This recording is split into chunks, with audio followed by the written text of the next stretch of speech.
Hey, fifth grade, Mrs. Phelps here. I'm excited to walk you through your Sort To words and your Sort To video. So you are going to pull out your Words Their Way workbook. We are working in Sort To today, which is page 5 in your workbook. Okay, so these are the words that you are going to cut out and sort along with me on the video. If you'll notice, when we get to the words, I have notated a lot of the words. So I have underlined some of the prefixes, which we'll talk about what that means in a minute. And I've starred some words that maybe one's hint, hint for you to know, hint, hint for your quiz coming up. So that would be something if you want to notate as well. I think that's a great thing. If it's easier for you to highlight or do something in a different color, that is completely fine too. You are going to be cutting these out and you are going to be sorting along onto page 7 with me as we go. Now, one thing you should know is I will always tell you the definition if there is a meaning of a prefix or a root word. And if I ask you to write it down, hint, hint, that's probably something good to also know for your upcoming quizzes. So take a minute, pause the video, write this down on the bottom of page 7 so that you have it to reference throughout the week. And then unpause the video and we'll get started. So these are the prefixes we have this week. We are talking about a prefix. So prefix is something we add to the beginning of a word. For example, we have the word un. If you notice, we have this little, it's not an actual word, it's a part of a word, but it changes the meaning of it. Okay, so we have un, and then you notice this little hyphen.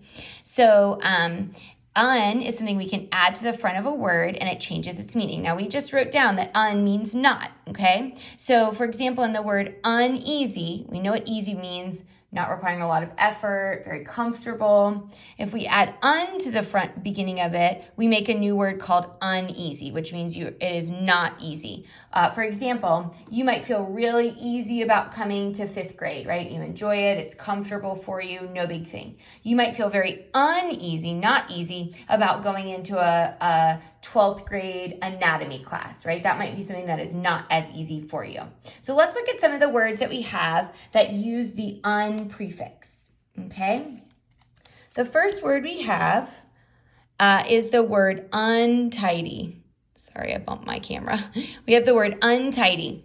Un meaning not. So tidy is something that means to be very neat, right? So if you have an untidy room, it would mean you'd have a not neat room, which, oh my gosh, I know none of these sweet 5th graders watching this video have an untidy room, right? Just, I know that's not the case at all. We have the word unfasten. So fasten means to put together, right? So I might fasten my buttons. I might put the buttons together to close it. I could fasten, stitches on if I was having surgery. So if I unfasten something, it means to not fasten it, right? To unbutton, for example. We have the word unaware. That is a ding, ding, ding, daily double, one that you should be aware of for your quiz. So aware means you have noticed it, right? So if you are aware of, something that has changed, maybe your mom got a haircut and you are aware that it happened. You know that that's going on. If you are unaware, it means you are not aware that that's happened, right? Hopefully none of you would walk in and, Mrs. Highland might say, surprise, you have a math test. And if you are unaware, you are not aware, that may not be very good for you. And then the last word is unknown. Now keep in mind that K is a silent K. So we have unknown. To know something means you have knowledge of it, you understand it. If something is unknown, it means that you do not know about it. We could talk about that in terms of something you do, or it could be something that is unknown. It is unknown, some of the parts in science that we will talk about, and we'll kind of get to that. So leave that as we go. Okay, we have the root word, the prefix in, that also means not, right? So if we talk about this word insincere, sincere means you are giving an honest, from the heart type of thing. So for example, if you walk in to 5th grade and someone has a new binder and you really like that binder, you might give a sincere compliment and say, gosh, I really love that binder. That is really great. That would be sincere. Now, if you know Mrs. Phelps, you know that art is not one of the talents that God has given me. He's given me a lot of things, but art is not one of them, right? So if you came up to me and you were like, oh my gosh, Mrs. Phelps, you're the best artist ever. Your work belongs in a museum. You would be giving me an insincere compliment, right? You're not being very sincere and truthful. And that's okay, right? I know that God gave me a lot of things. Art is not one of those. So let's look at some of these other words that are that also have the prefix in that we can add to a word that changes the meaning of it. Okay, we've got the word inexpensive. If we know something is expensive, it means it costs a lot of money.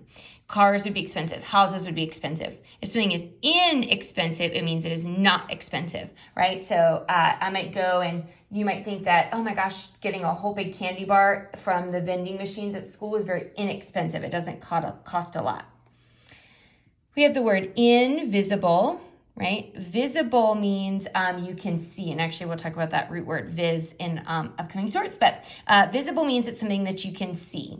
So if you are out in Washington and you look across the bay, you might be able to have some mountains that are visible, right? You could see them. If something is invisible, it means it is not visible, right? We think about this a lot of times. You hear it as like, superhero, superpower, right? It's invisible. We have the word indirect. So that's another word. Hint, hint would be good to know. So if you have something that's direct, it's like it goes point A to point B. Doesn't get lost along the way, right? If it's indirect, it means it's going to kind of go in a not direct fashion. It's going to kind of go around a little as we go. So for example, you and your mom go to Target, okay? You need one thing. You just need toothpaste, right? You can either make a direct path to toothpaste. Okay, you're just going straight there. If you take an indirect path, a not direct path, maybe you peruse the shoes, and then you go and look at the clothes, and then you're going to take a look at the school supplies, and then you're going to get around to the toothpaste aisle, right? That might be an indirect route through to get to what you're talking about. Okay, and then the last word in this one, ding, ding, ding, to maybe know, is informal. If we talk about something formal, it means it is something that is kind of important. It is something that is structured in a certain way. It is very well known. Everybody understands it. So I'll give you a couple of examples when we talk about informal, or we talk about formal. So you could say, if you go somewhere to like a fancy, like a dance or something, they might say, hey, we're a very formal attire, right? It is important. We have set the date of prom. We have decorated. It is a big deal. We want you to dress your best. We want you dressed in formal attire, right? If you dress in informal attire, that means it's not formal, right? Oh, just come in shorts and a t-shirt. No big thing, right? That would be informal attire. We can also talk about it in terms of things. So we could talk about, we have a formal meeting, right? Maybe your neighborhood has an HOA where they have a group of neighbors who get together and plan things for your neighborhood, right? They might have a formal meeting. They send out meeting notices and they send out emails and they let everyone know this is the date and the time of the meeting. It is formal, right? If you have an informal meeting, it just might be like, hey, there's a couple of neighbors that are down here in the cul-de-sac and we just all happen to be walking our dog at the same time and we're going to talk about, what kind of tree we want to plant in the front of the neighborhood. That might be an informal meeting, right? It's not pre-planned. It's not very structured and put together. It's just kind of like as it happens, it does. Okay, so those are your first two words. We also have this prefix dis. Okay, dis also means not. So if we talk about this word dishonest, if we talk about being honest, it means that you're telling the truth about it, right? If you're dishonest, it means you're not telling the truth, right? So I could say, oh, if you're honest about it, you ate all the candy and you told your mom, oh yeah, sorry mom, I ate the last cookie. If you're being dishonest, you might be like, oh, mother, not me. It was not me who ate the last cookie, right? As you are being, that would be you being dishonest. Okay, we have the word disbelief. Okay, so ding, ding, that's another word. We know belief is what you believe or the things that you think to be true. So if you have disbelief, it means things that you do not believe, right? So it could be something, you talk about something in surprise, right? I had so much disbelief when I walked in and noticed that my dog unrolled an entire roll of toilet paper, right? I was in disbelief. I was so shocked. I was in disbelief. as you go there. So it means not believing. We have the word disorder. So order, we mean, knows that there's a structure, there's a certain way of doing things that would be in order. So disorder would mean it would be out of order, right? If you walk in and you originally had all of your pens laid out in rainbow order, and your little brother came in and messed them all up, he might have put them in disorder, right? They're not in order. Okay, we have the word disease. Now this one is a word that means kind of like you're not at ease in the literal sense. Because Mrs. Phelps is a word nerd, she did a little research. So back in the 14th century when this word came to be used, they used it to mean you were kind of in distress or you were in trouble, which if you think about a disease in your body, a sickness that you might have, for example, you could have strep or you could have something more long-term. This is something where your body is not at ease, right? It's in trouble. It needs some medicine or other therapies to help it feel better, right? So that's a disease. We have the word disconnect. So if we have connect, it means to join together. So if we disconnect, it means you do not join it together, right? So you could disconnect from, the internet type thing. You could disconnect Legos from each other. You would take them apart. They would not be connected anymore. And then the last word we have in this section is discourage, okay? So we know that courage means bravery and willingness to do that. We were reading about Emma Edmonds, right? So she has a lot of courage. If someone were to discourage you, they're going to say, hey, don't do that. Don't have a lot of courage to do this. For example, if I for a long time was like, gosh, I don't know. I'm not sure if I should run this half marathon, right? I just don't know if I should do it or not. If I had someone who didn't want me to do that, they would say, hey, you don't want to run a half marathon. You got to train a lot for it. It takes a lot of time. It's very stressful. It takes a lot of effort, that kind of thing. They're not going to give me the courage to try and get that done, right? They might discourage me. Don't do that. That's not a good idea.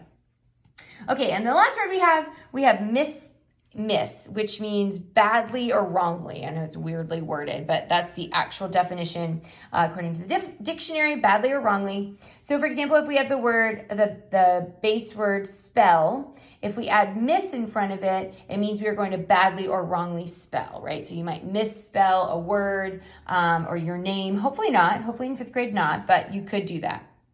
Okay, we have the word misbehave.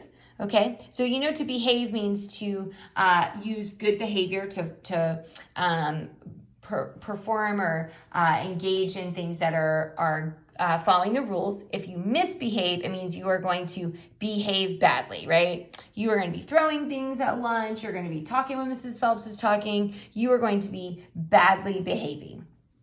Okay, we have the word misleading. So to lead means to be the leader, to go out in front. So if you are misleading someone, it means you are taking them, you're leading, kind of going out in front and starting in a bad or wrong way. For example, I might lead someone to a conclusion, okay? As we were talking about our UV beads experiment, right? I might lead you to the answer. So what did you think about this? Or how did you understand this? Or what do you think, right? That would be leading you, me going in front and telling you what to do. That would be leading. If I was misleading you, I would be doing that wrongly, right? I might be like, well, let me just tell you, these UV beads, the only reason they work is because of aliens. That's why. That's what happened. That is the reason why these UV beads work, right? I would be leading you badly or wrongly. And then the very last word for this sort we have is mistrust, right? So trust means you put your faith in someone. If they say they're going to do something, then you believe that they will do it. You have no reason to believe that they would not do that. So that would be giving someone your trust. If you mistrust someone, then you might not put as much trust or faith in them, okay? So if you trust someone, you might say, okay, you know what? On Sunday, we're going to go get ice cream. You might trust them. So you believe when Sunday comes around, you're going to get ice cream. If you might mistrust that might be, you might say, oh, well, she said that 4 times and we have yet to go get ice cream. I'm not sure that I believe that she's going to take me to get ice cream on Sunday, right? So that would be kind of mistrust. Questions, email your teachers, but that is sort 2 for you 5th graders. Have a great rest of the day. Bye.